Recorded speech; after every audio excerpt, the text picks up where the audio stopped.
இந்த ஒரு 5 விஷயத்துக்காக தான் நம்ம காந்தி ஜெயந்தி கொண்டாடுறோமா? சரி, வாங்க அது என்ன 5 விஷயம்ன்றத பார்க்கலாம். இந்த 60 செகண்ட்ல குட்டியா ஒரு ஃபேக்ட்ட நம்ம பார்க்க போறோம். ஃபர்ஸ்ட் பாயிண்ட் அகிம்சை. நம்ம கோவத்த வெளிப்படுத்தணும். ஆனா, அது வன்முறையா இருக்கக்கூடாதுன்ற ஒரு குறிக்கோளோட இருந்து அகிம்சை அப்படின்ற ஒரு போராட்டத்த கொண்டு வந்தாரு.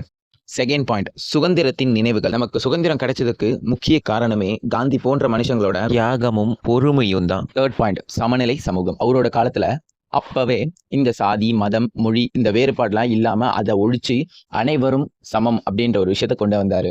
ஃபோர்த் பாயிண்ட் சாதி ஒழிப்பு. சாதி ஒழிப்பு, தாழ்த்தப்பட்ட மக்களுக்கு உரிமை பெறுவது. இந்த 2 விஷயத்திலுமே காந்திஜி மிகப்பெரிய கவனத்தை வச்சாரு.